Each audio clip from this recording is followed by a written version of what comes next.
Hello, नमस्कार, आदाब, सत श्री अकाल और अस्सलाम वालेकुम। मैं हूं मोहम्मद अहमद काज़मी, लेकर आया हूं आपका पसंदीदा कार्यक्रम आपके रूबरू।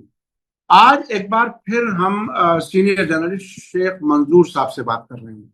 वो आजकल अपने वतन श्रीनगर हैं और आज हम उनसे बात करेंगे कि आखिर ये गाजा के टेक ओवर का जो फैसला लिया गया इजराइल की कैबिनेट के जरिए, वो आखिर उसका क्या नतीजा होगा। जबकि वहां की फौज उसके खिलाफ है। फौज के सरबराह ने बताया कि इसके बहुत खतरनाक नतीजे होंगे और वहां की अपोजिशन ने कहा है कि जनरेशन तक इसकी भरपाई नहीं हो सकती, इतने बड़े क्राइसिस में इजराइल जाएगा। लेकिन फिर भी नेतन्याहू गाजा पर कब्जा करने के लिए फैसला ले चुके हैं। क्या कुछ होगा। दूसरी तरफ एक बड़ी खबर है लेबनान से। लेबनान की सरकार ने अमेरिका के दबाव में हिजबुल्लाह को डिसआर्म करना, यानी उनसे हथियार छीनने का फैसला लिया है। लेबनान में बहुत बड़े सतह पर प्रोटेस्ट शुरू हो गए हैं इस फैसले के खिलाफ। लेकिन क्या लेबनान की हुकूमत रेजिस्ट कर पाएगी जितना पब्लिक की तरफ से, अवाम की तरफ से मुखालफत हो रही है? क्या वाकई हिजबुल्लाह कभी डिसआर्म हो सकेंगे? क्या उनसे हथियार वाकई छीने जा सकते हैं? ये दो बड़े सवालात हैं आज। और उसके अलावा भी कुछ और। डोनाल्ड ट्रंप कह देते हैं कि ये इजराइल का अपना फैसला होगा कि गाजा में क्या करें। क्या वाकई ट्रंप का कोई फैसला इसमें शामिल है या नहीं है? ये सब हम समझने की कोशिश करेंगे। उधर यमन की तरफ से इजराइल का ब्लॉकेड और ज्यादा बढ़ रहा है। एक तरफ समंदर की तरफ से, दूसरी तरफ बिन गुरियन एयरपोर्ट पर बार बार हमले किए जा रहे हैं। उसका क्या नतीजा होगा? शेख मंजूर साहब, वेलकम है आपका। मीडिया स्टार वर्ल्ड को आप वक्त दे देते हैं, उसके लिए हम शुक्रगुजार हैं। आपको क्या लगता है ये गाजा का फैसला ऐसे वक्त में, जबकि वहां की फौज बार बार कहती है कि हम थक चुके हैं, हम लड़ना नहीं चाहते, लेकिन नेतन्याहू ने जिद की है कि ये जरूर कब्जा कर लिया जाए, अपने कंट्रोल में ले लिया जाए गाजा को। आखिर क्या होगा इस फैसले का नतीजा? देखिए, इजराइल अगर आप देखेंगे morally, politically and militarily Gaza में डिफीट इसकी हुई है और जो प्राइम मिनिस्टर है वो फ्रस्ट्रेट हो गया है और इसी वजह से क्लूलेस है वो। इस जो गाजा पट्टी है, इसकी सिक्योरिटी सिचुएशन, इसका पॉलिटिकल जो सेटअप है, इसको कैसे एड्रेस करे। और आए दिन वो नए नए प्लान बना रहे हैं। अब जो कल सिक्योरिटी जो इनका जो काउंसिल है, उनकी जो ये है, उसमें 11 घंटे में ये बहस रहा कि उसके बाद अप्रूवल किया गया कि गाजा में हम अपना ये करेंगे। लेकिन अभी मैं देख रहा था उसमें भी वो क्लियर नहीं है। वो कहते सिर्फ गाजा सिटी, इसमें जो सारे में। और दूसरा जो ये कह रहा है 22 महीने इजरायली फौज वहां क्या कर रही थी? क्या पहले वो नहीं थे वहां पर? क्या वो फेल हुए? 22 महीने उन्होंने डिसआर्म करने में फेल हो गए हैं। अब कोई नया तमाशा तो करना है नहीं, जो अब हम टेक ओवर करेंगे। क्या वो वहां नहीं है? पहले क्वेश्चन तो यही है। They are there. जो वो किसी को जो है परिंदा भी पर नहीं मार सकता है कोई बॉर्डर क्रॉस करने पर। अगर एड आता है उस पर भी हमले करते हैं। क्या चीज है जो वहां पर नहीं है? और ये नया प्लान बताया किसकी, अब सिक्योरिटी वाले भी कहते हैं ये डिजास्टर्स है इनके लिए। एक्चुअली उनके पास कुछ रहने को बाकी रहा ही नहीं कुछ। ये सारा कुछ जो एक फ्रस्ट्रेशन दिखा रही है गवर्नमेंट की कि वो कुछ कर ही नहीं सके उसको। ना वो अपना जो वो इम्पोज करना चाहते थे कि हमस पर वो अपनी कंडीशंस इम्पोज, वो तक वो लागू नहीं कर सकते हैं। अभी भी कल ही एक रिपोर्ट आया, अभी भी 15 से 18 जो होस्टेजेस पड़े हैं वहां पर, उनको आप लिबरेट नहीं कर सकते। इस प्लान से क्या क्या ये कोई नया चीज है कि आप वो जो वहां से जाएंगे, जेरूसलम से, टेल अवीव से लोग जाएंगे, सिक्योरिटी वाले जाएंगे और इसका कब्जा करेंगे? क्या वहां पर मौजूद नहीं है लोग? ये जो है ये यानी ये आपकी नजर में ये सिर्फ एक नया तमाशा है, पब्लिसिटी स्टंट है, और इसमें कुछ नया करने के लिए इजरायली फौज के लिए नहीं है। तो अगर आप इसके कंटेंट पढ़ोगे तो पता चलेगा कुछ है ही नहीं, जो है तो वो है ही। 22 देखिए आज हो गए 22 महीने हो गए इनको, हेलो, 22 महीने हो गए इनको। 22 महीने में अगर ये उन्होंने कुछ नहीं किया तो आप क्या करेंगे? और दूसरी बात ये दिखा रहा है एक जो इंटरनेशनल आइसोलेशन हो रही है अब इस पर फिर से इमर्ज हो रहा है, पलस्तीनियन इशू जोर पकड़ रहा है, रैलीज हो रहा है। आप देखिए ऑस्ट्रेलिया या दूसरी जगह कितनी बड़ी बड़ी रैलीज हुए, और जो आए दिन वो कंट्रीज जो इजरायली के एलाइज थे, अब एक ब्लॉक तो छोड़िए, जो साउथ ब्लॉक जिसे हम कहते थे पहले, उनका तो छोड़िए, वो कहते जो इसके अलाइज थे, जो हमेशा उन्होंने इसके सिक्योरिटी के लिए इसको जी जान कर मदद की है, सिक्योरिटी में मदद किया है, इकोनॉमिक मदद की है, वो अब इससे दूर भाग रहे हैं। उन्होंने अब रिकॉग्नाइज शुरू किया है। ये एक फ्रस्ट्रेशन का माहौल है इसमें, और वो कुछ कर ही नहीं सकते हैं। और नया नाम दिया हम जो अब इसमें वहां पर रखेंगे सिक्योरिटी, क्या वहां पर नहीं है? इसीलिए ये जो कहते हैं सिक्योरिटी वाले, वो नेतन्याहू ये कहते हैं कि हम एक ट्रांजिशनल वहां पर हुकूमत बनाएंगे और ये हम सब हमेशा परमानेंट अनेक्स नहीं करेंगे हम इजराइल में। अब ये बात कहने की कोशिश की जा रही है। कौन रोक रहा था पिछले 22 महीनों से इनको वहां पर एक ट्रांजिशनल गवर्नमेंट बनाने के लिए? क्या इनमें दिक्कतें थी? कौन आ जाएगा बनाने के लिए? उनमें से ही बनाना है, जो वहां पर लोग है वही है ना, उन्हीं में से बनाना है आपको कोई नया सेटअप, जैसे जिसमें कुछ अरब कंट्रीज भी कहते हैं नहीं हम इसका नहीं, कुछ और भी। क्या वो अभी तक हो गए हैं इसमें सक्सीड को? कोई नया सेटअप वहां पर एडमिनिस्ट्रेटिव सेटअप करेंगे जिसके जरिए चाहे वो रिलीफ है, एडमिनिस्ट्रेटिव छोटे छोटे डिपार्टमेंट्स है, हेल्थ है, वाटर वर्क्स है, इलेक्ट्रिसिटी है, या दूसरे डिपार्टमेंट चला सकेंगे? नहीं कि कर सकते। ये एक शो और शो आप देखिए 10 दिन के बाद कुछ और चीज होगी। इससे ये मसाइल का हल तो नहीं है। फ्रस्ट्रेशन में अब वो कुछ भी कहने की कोशिश कर रहे हैं और अपनी जीत कायम करने की, जीत को जाहिर करने की कोई बहाना है, आपको ऐसा लगता है? जीत अगर जब अब तक हासिल, अब इसके अपने लोग हैं, छोड़िए आप दूसरों को, हमस का छोड़िए या दूसरे इंटरनेशनल कम्युनिटी, अपने सिक्योरिटी वाले इसको कहते हैं ये बड़ा रिस्की मसला है, आप कर ही नहीं सकते हैं। इनका ये जो है, इनको एक्चुअली ही wants to keep people of Israel busy. इनमें आज नया लेकर आया है, आज फिर ये करेंगे, फिर वो करेंगे। अल्टीमेटली इतना होते हुए तकरीबन 70,000 लोगों को मारा भी, बंद भी किया, यानी कि फूड एज वेपन किया इस्तेमाल, पानी वेपन इस्तेमाल किया, वो सक्सेसफुल नहीं रहा। अब उसके बाद क्या होगा? उसके बाद क्या होगा? आपके इनके पास है ही नहीं कुछ। अब कुछ नया करने को नहीं है, लेकिन फिर भी एक ऐलान है 13 घंटे की मीटिंग के बाद कि हम टेक ओवर करेंगे। लेकिन आपका कहना है कि ना तो फौज वहां पर, ऐसा नहीं है कि फौज ना हो, और ना ही वो कोई अपनी सरकार, ट्रांजिशनल सरकार वो बना सके इस दौर में। हाँ, वो तो है। इस हालत में कोई नया कुछ इजराइल कर पाए ऐसा कुछ नहीं लगता। तो ये अब इसमें अमेरिका खुद ट्रंप की कहां तक इसमें कंसेंट है, या ये कि वो, हाँ, आप जमीनों में बहुत पड़ गया है।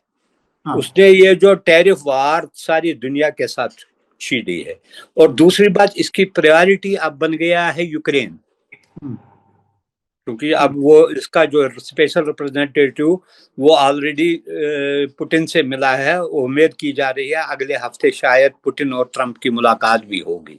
वो किसी न किसी भी तरीके से ये चाहता है कि ये वार खत्म हो, ताकि इसको एज पीस मेकर के तौर पर, यानी कि उसको याद किया जाए। दूसरी बात ये है उसके जो एलाइज है वो भी इससे दूर होने लगे। اب دیکھیں ٹیرف وار نے اس کو جو ہلچل مچائی ہے اس کی پریارٹیز بہت ہو گئی ہے، یہ ہے کہ ان کا، لیکن اب اس پر اتنا آپ دیکھیں اس کے اتنے سٹیٹمنٹ نہیں آ رہے ہیں جو جتنا وہ بگننگ میں دے رہا تھا، ہم ان کو نکالیں گے، ہم ان کو یہ ابراہم اکارڈ کریں گے، ہم وہ اکارڈ کریں گے۔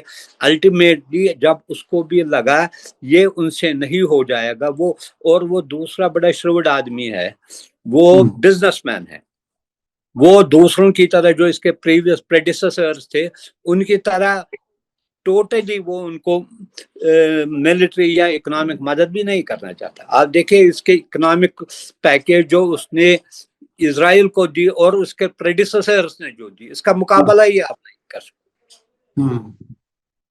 وہ جب اس نے ایران کے ساتھ جنگ چھیڑی، اس کو لگا کہ یہ اگر بڑھ جائے گا تو اس نے ایک دم سیز فائر کی بات کی۔ وہ اپنے آپ کو ان جمیلوں میں پڑھنا نہیں چاہتا ہے، زیادہ کہتا ہے، دھمکیاں دے رہا ہے، وہ بھی کر رہا ہے میں یہ کروں۔ جب اسے لگتا ہے کہ جو ایڈورسی ہے وہ تھوڑا سٹرانگ ہے، وہ اس کو آسانی سے نہیں جانے دے گا، پھر اس کے ساتھ نیگوسیشن کر رہا ہے۔ یہ ہم نے دیکھا ہے، اس لیے اس کی یہ پریارٹی اس وقت نہیں ہے۔ ہاں سپورٹ تو ہے، یہ تو جب بھی کوئی یو این میں یا کہیں آتا ہے ان کی بات کرتا ہے، لیکن جس طریقے سے وہ بگننگ میں جیسے ہم نے دیکھا اس نے ان کو اوپنلی سپورٹ کیا اور دو میٹنگیں کی۔ ہی واز نتانیاہو شاید پہلا فارن لیڈر تھا جو اس سے ملا، جی بالکل، اور 2-3 میٹنگیں کی اس کے بعد، اور یہ بھی کہا یہ رویرا بنائیں گے، وہ کریں گے، یہ کریں گے، ان کو نکالو، وہاں کا نکالو۔ کیا ہوا پھر اس کا؟ یعنی اب نتن یاہو کے لیے خود ملک کے اندر اپنے ساتھیوں میں سے فوج کی مخالفت ہے، اپوزیشن کا کہنا ہے کہ یہ بہت بڑا ڈیزاسٹر ہوگا، اور امریکہ کی مدد بھی آپ کہہ رہے ہیں کہ کم ہو رہی ہے اسرائیل کو۔ تو اب آپشنز کیا رہ جاتی ہیں؟ دیکھیے ایک چیز جو آپ نے کہی اس بیچ میں کہ یہ اپنے آپ کو پیس میکر بنا کر کے پیش کرنا چاہتا ہے ٹرمپ، تو اس میں ٹرمپ کا اپنا ذاتی ایجنڈا ہے کہ وہ اپنے آپ کو نوبل انعام حاصل کرنا چاہتا ہے، ادھر نتن یاہو اپنا سیاسی کیریئر بچانے کے لیے مسلسل جنگ آگے بڑھاتے رہنا چاہتے ہیں۔ دیکھیے یہی نتانیاہو نے سب سے پہلے پاکستان کے ساتھ انڈورس کیا اس کو پیس ایوارڈ دینے، نوبل پیس دینا چاہیے، یہ ہی از the second person to give him۔ تو اس کا مطلب ہے کہیں نہ کہیں، اسی لیے اگر آپ دیکھیں گے اس کے ٹون اور ٹینر میں بہت فرق آئی ہے، لیکن یہ ہمیں رول آؤٹ نہیں کرنا چاہیے، ہمیں اس خوش فہمی میں نہیں رہنا چاہیے کہ وہ اس کی مدد نہیں کرے گا، لیکن مدد میں تھوڑا بہت کمی آئی ہے بیکاز اس کی پریورٹیز شفٹ ہوئی ہے کہیں اور۔ اب اس نے انڈیا کے ساتھ بہت بڑا ٹیرف وار چھوڑ دیا، اب اس کے ریپرکشن یوکرین میں بار بار جو جس طریقے سے رشین جو اٹیکس کر رہے ہیں، ڈرونز کا استعمال کر رہے ہیں، جس طریقے سے وہ اچھا رشیا کا بھی وہاں پر جو لکش ہے، رشیا کا جو رشین سپیکنگ پیپل ہے جس علاقے میں ہے، وہ ایکچولی ان کو حاصل کرنا چاہتا ہے۔ اس کے بعد وہ بھی کہتا ہے کہ میں سیز فائر کو تیار۔ پہلے یہی جو تھا زیلنسکی، وہ کہتا ہے 1 انچ بھی میں یوکرین کا چھوڑنے کو تیار نہیں تھا۔ جب پہلی میٹنگ میں جو بڑی تلخ میٹنگ رہی بٹوین ٹرمپ اینڈ زیلنسکی، جس میں اس نے کہا جن علاقوں پر اس نے قبضہ کیا تھا وہ آپ انہی کو دینے، باقی پر بات کریں گے۔ اس وقت اب وہ بھی اتنے پریشر میں آیا، وہ کہتا ہے کسی نہ کسی طریقے سے کہیں سیز فائر ہو جائے، کیونکہ اب سارا جو جھونک رہا ہے سارا یورپ کا رہا ہے، یورپ کی اکنامی بھی ایک طریقے سے تباہ ہو گئی ہے۔ ان کا جو گروتھ ریٹ ہے کسی کے پاس 1%، کسی کے پاس 0.2% ہے، وہ ختم ہو رہا ہے۔ وہ امریکہ کی طرح اتنی بڑی اکنامی نہیں ہے جتنا امریکہ کے ابھی بھی جو ہے it is almost 2.5 times more than China. India کے مقابلے میں وہ 10 times تقریباً ہے، یا اسی طرح کہ یہ یورپین ملک ہے، جرمنی، فرانس یا UK، یہ بڑے بڑے کنٹریز ہے۔ उनकी क्या है 3 ट्रिलियन, और उसमें भी जो खत्म हो रहा है, अभी भी अमेरिकन इकोनॉमी बढ़ रही है as compare to European economy. इस मामले में नुकसान जो है, और दूसरी बात अमेरिका को ये रियलाइज हुआ कि ये जो यूनिपोलर वर्ल्ड ये कोलैप्स हो गया, नए पावर्स, रीजनल पावर्स इमर्ज हो गए हैं in the form of China हो रहा है, रशिया हो रहा है, कहीं और हो रहे हैं, जो अमेरिका को कन्फ्रंट करते।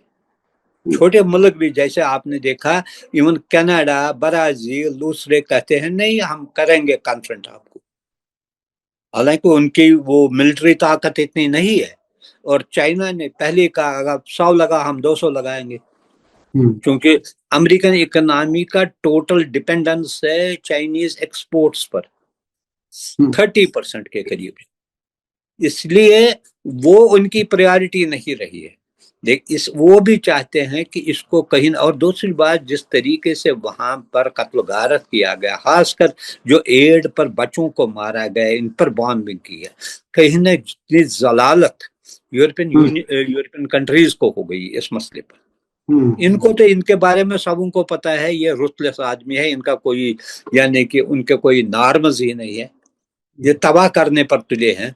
उनकी जो ह्यूमन राइट्स की बात करें, चाइल्ड प्रोटेक्शन की, वुमेन एम्पावरमेंट की, उनको जिस तरीके से इसमें झटका लगा वो किसी को मुंह दिखाने के काबिल नहीं रहे।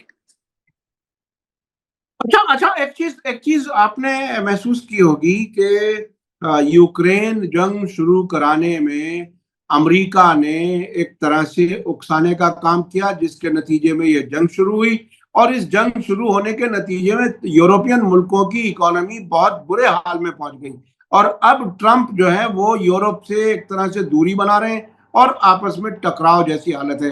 तो इस जंग ने यूरोपियन मुल्कों को भी बहुत बड़ा झटका दिया है, और अब वो, क्या आपको ऐसा नहीं लगता कि वो अब अपने आप को आइसोलेटेड महसूस कर रहे हो, हेल्पलेस महसूस कर रहे हैं?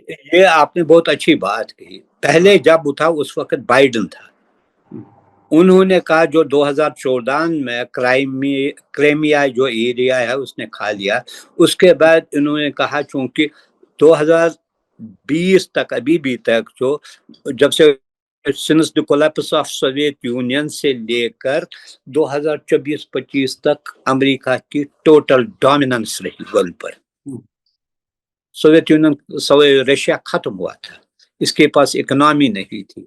अब इन्होंने उस वक्त नाटो की मेंबरशिप इसको देना चाहे, जो मेन बोन ऑफ कंटेंशन था कि जिस पर उसने कहा कि ये मेरे घर पर आप जो है नजदीक मेरे दरवाजे पर आ रहा है नाटो, मैं ये नहीं करूं, लेकिन वो बजिद थे जिस पर उसको फिर हमला करने के अलावा चारा नहीं था। अब देखिए कैलकुलेशन बड़े बड़े कंट्रीज को हो रही है, छोटी की तो बात ही नहीं है। उनको ये कैलकुलेशन है, वहां पर जो है भुखमरी है, वहां पर ऑब्सोलेट हथियार है इनके पास, वो लड़ नहीं सकता। अगर आपने शायद याद है जो पहले जब यूक्रेन वार हुई, हम उस वक्त भी कह रहे थे कि ये जंग रूस ने शुरू किया, वही बंद कर सकता। बिल्कुल बिल्कुल। ये चेंज क्या हुआ, वो जो कहते हैं वो हाथी मरा फिर भी 1.25 लाख, इतना नहीं था। उसके पास आर्म्स है, इसके पास मिसाइल्स इतने हैं, टैंक्स इतने हैं, और हालांकि इसकी फौज जो है इसमें फैटीग आया है, वो इतने अलर्ट नहीं रहे, जिसकी वजह से कभी इंडिया, कभी पाकिस्तान या दूसरे कंट्री, अभी नॉर्थ कोरिया के बारे में आ रहा है, उनके रंगरोट जा रहे हैं वहां पर लड़ने के लिए। एक इकोनॉमी इनको लग रहा था एग्जॉस्ट हो रही थी, लेकिन उसका भी वाया मीडिया उसको निकला, इसने चीन, दूसरे कंट्रीज को, इवन इंडिया को ऑयल देना शुरू किया, जिससे वो सस्टेन करते रहा।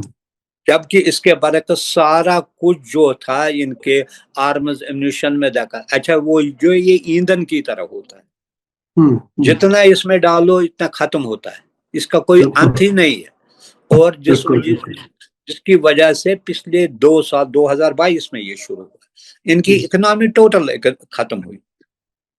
अब ये भी कहीं ना कहीं चाहते हैं किसी तरीके से इसका अंत हो, और फिर माइग्रेशन है दूसरे जो नेबरिंग कंट्रीज में, वहां पर लाखों इनके यूक्रेनियन पड़े हैं, करेंगे क्या?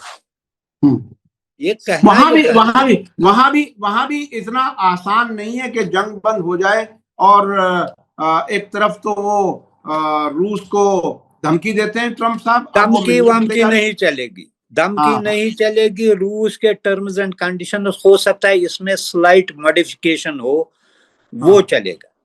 ابھی اس حال میں بھی رشیا جو کرے گا، رشیا نے آلریڈی کنوے ان کو کیا ہے جو رشین سپیکنگ ایریاز ہے، ہم یہ جس دن ہم ان پر پورا قبضہ کریں گے ہم دوسرے دن سیز فائر کریں گے. یہ ان کی کنڈیشن. اب صرف یہ ہے 20-19 کی، لیکن اس میں اگر کوئی کسی کو یہ امیجن کرے کہ یوکرین کا جو علاقہ رشیا کے قبضے میں ہے وہ خالی کرے، it is not possible, it is rolled out, unimaginable. روس نے جو قبضہ کر لیا اس کو وہ چھوڑنے والا نہیں ہے، اس کو کوئی سوچ نہیں سکتا. ٹرمپ بھی شاید اس کے لیے تیار ٹرمپ نے پہلے ہی کہا تھا. بالکل ٹرمپ نے جس دن وہ ملا زیلنسکی کو، آپ چھوڑیے علاقہ، یہ میں اس کو کہا باقی پر آپ بچائیے، باقی کو بچائیے. اور پریکٹیکل سچویشن کی تھی اس وقت. نے دکھایا نہیں میں یہ کروں گا وہ کروں گا، یہ کرو. اب وہ ایڈ میں بند کروں گا، ایڈ بند کیا. جی روس کی شرطوں پر ہو سکتا ہے کہیں ایڈجسٹمنٹ کچھ ہوگی، 20-19 کی ایڈجسٹمنٹ. بٹ آپ یاد رکھیے جو اس نے 20% یا 22% ایریا یوکرین کا میکسیمم وہ اپنے پاس ریٹین کر کے رکھے گا. کام وٹ ایور میں بھی سیز فائر کا جو ایگریمنٹ ہوگا، آپ دیکھیں اس میں 20-19 کی فرق ہوگی، باقی زیادہ نہیں ہوگا. اس سے زیادہ اور یہ بھی کنڈیشن ہوگی it will not become member of NATO. جی. اچھا اب میں چلنا چاہتا ہوں لبنان کی طرف. لبنان میں جس طرح سے اس جنگ کے شروعات سے اور جنگ بندی تک جو لبنان یعنی حزب اللہ اور اسرائیل کے خلاف جو جنگ تھی، اور انہوں نے کافی اسرائیل کو انگیج رکھا، تقریباً 1 لاکھ فوجیوں کو انگیج رکھا پوری جنگ کے دوران. اب وہاں امریکہ کی دباؤ میں وہاں کی سرکار نے فیصلہ کیا کہ حزب اللہ کے ہتھیار جو ہے وہ چھین لیے جائیں. کیا کچھ پریکٹیکل لگتا ہے؟ آپ نے اس سے پہلے بھی تھوڑا سا کچھ بتایا تھا، اب آپ کو کیا لگتا ہے؟ ایک چیز میں بتاؤں گا، جو لوگ حماس کے ہتھیار نہیں اس کو سرنڈر کروا سکتے، ڈس آرم کر سکتے، اور پہلے ہمیں سمجھ میں نہیں آتا یہ لوگ جب بناتے ہیں یہ جو ایگریمنٹس دباؤ ڈال. لبنان میں مائنس حزب اللہ کس کے پاس سیکورٹی ہے؟ آپ اس طریقے سے دیکھیے، جو بھی جنگ ہوئے، جو بھی کنفرنٹریشن ہوئی، جو بھی ملٹری کنفلکٹ چلا بٹوین اسرائیل اینڈ لبنان، اس میں حزب اللہ نے ہی پارٹ لیا. بالکل. وہ کہاں ہے؟ حزب اللہ نے سن 2000 میں ساؤتھ لبنان سے اسرائیل کو باہر نکالا. یہ اسرائیل کی تاریخ میں پہلا موقع تھا جب کسی زمین کو اس نے خالی کیا. اس کے بعد 2006 جو ملک ٹوٹلی بینکرپٹ ہوا، جس کے پاس آرمی نہیں ہے، سیکورٹی نہیں ہے، وہ کون نکالے گا؟ پہلے کون نکالے گا؟ یہ پہلے ڈیسائیڈ کرنا ہے کون کس میں اتنی شمتا ہے. یہاں اسرائیل ساری فوج لگا کے ہم اس کو ڈس آرم نہیں کر سکا.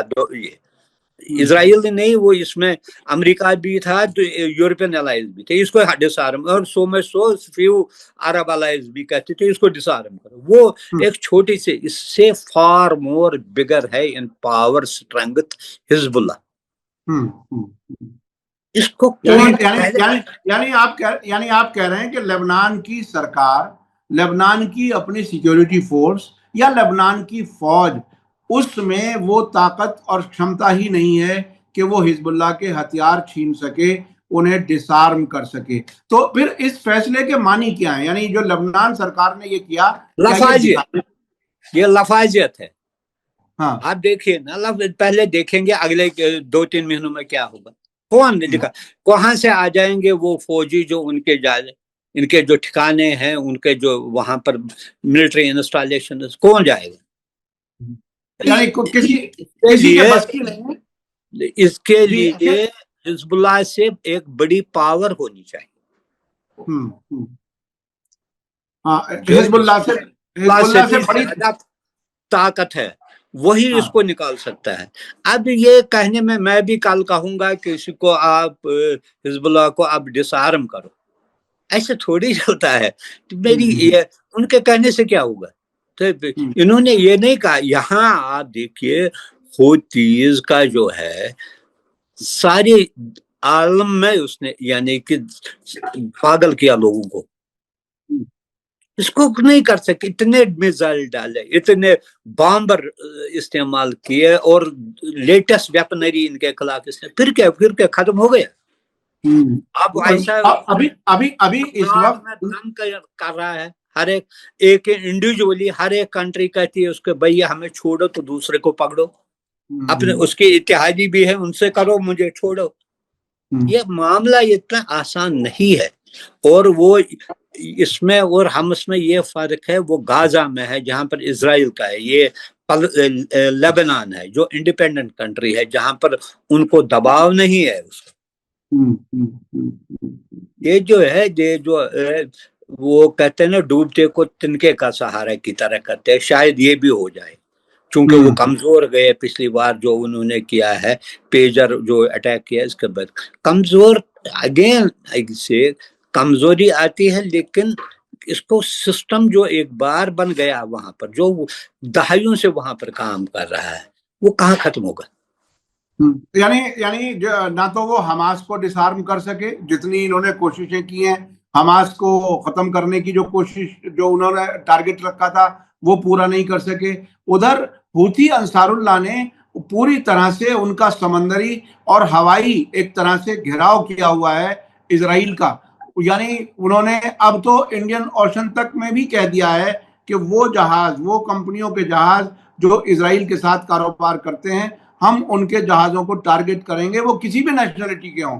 तो इतनी मजबूती से वो लड़ रहे हैं और इसके बावजूद अब अमेरिका तो वहां से फरार हो चुका।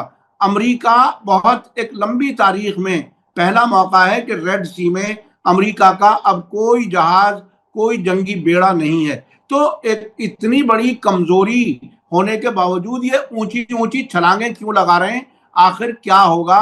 ये हमास को खत्म कर दो, हिजबुल्लाह को हथियार छीन लो, हूथियों को कह दो कि वो अपने घर बैठ जाएं, ये सब होने वाला है।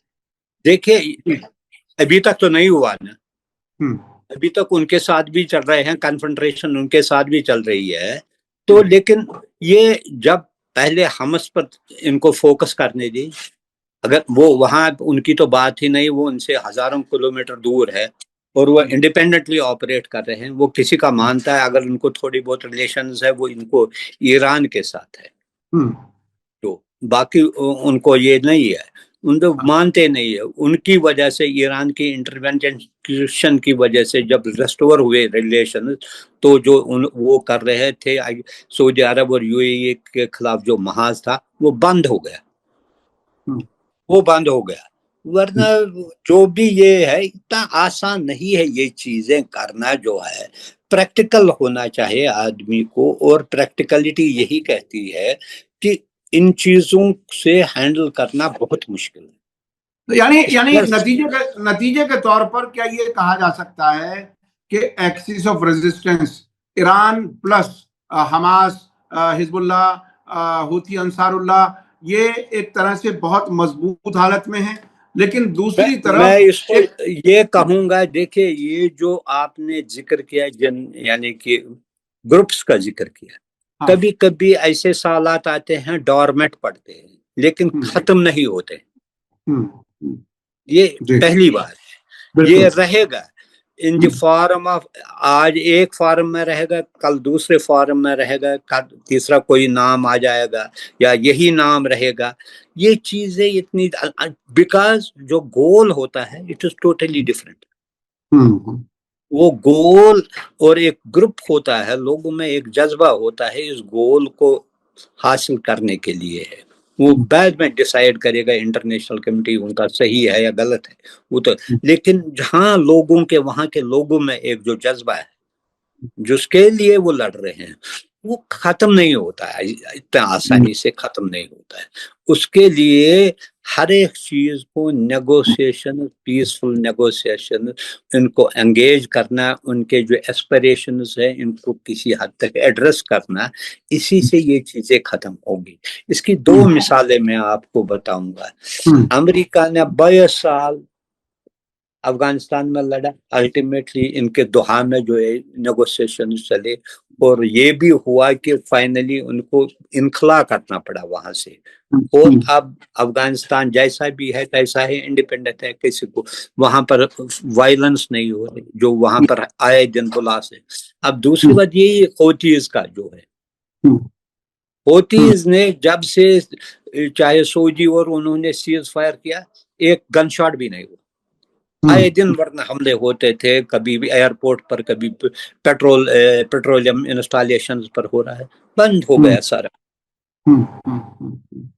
یہ چیزیں یعنی دشمن کو کمزور نہ سمجھیں، بات چیت سے معاملات کو حل کریں، اور جس طرح سے سعودی عرب نے، جس طرح سے خود امریکہ نے تو حماس سے بھی ڈائریکٹ بات کی، اور انصار اللہ سے بھی بات کی یمن میں، اور اپنے آپ کو جنگ سے باہر نکال کر کے لے کر کے گیا۔ ایسی کوئی حالت بنے، بات چیت ہو کر کے کچھ معاملات حل ہوں تو کچھ آگے بات بڑھ سکتی ہے۔ جی تو نتیجہ سیدھا یہ ہے کہ بات چیت سے کوئی معاملہ ٹھنڈا ہو سکتا ہے، اس سے کم پر نہیں ہوگا۔ بہت بہت شکریہ شیخ منظور صاحب۔ تھینک یو، بہت بہت شکریہ۔ اسی کے ساتھ مجھے دیجیے اجازت، دھنیہ واد، شکریہ، جے بھارت، جے ہند۔ میڈیا اسٹار ورلڈ کے اور ویڈیو دیکھنے کے لیے ہمارے چینل کو سبسکرائب کریں اور سیدھے نوٹیفیکیشن پانے کے لیے بیل آئیکن دبائیں، اور اگر ہماری خبر سچی اور اچھی لگے تو اپنے واٹس ایپ، انسٹاگرام، فیس بک اور ٹویٹر اکاؤنٹ پر ضرور شیئر کریں۔